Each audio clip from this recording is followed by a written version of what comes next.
Ito na ang CRF 250 Angel City by Pirelli, no? Ayan. So, customized hub and nipples, good. Red nipples, no? Candy. Yan ang Angel City. CRF 250L. Pupunta si sir maya-maya. On the way na. Then, ikakabit na natin. So, taga Metro Manila lang si Bossing. So, rim natin perfect power, 350. Hub, original, powder coat. Imported naman na nipple, candy red.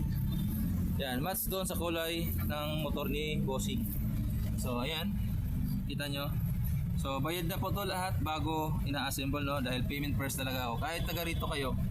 So, yung mga balag pumunta, bago kayo pumunta sa akin, mag-usap muna at anong order at mag-total para alam nyo ang budget nyo. Alright, thank you. Dito lang yan sa Kyokumoto Enduro. Sa mga inggit, pikit lang, no? Huwag report. Alright.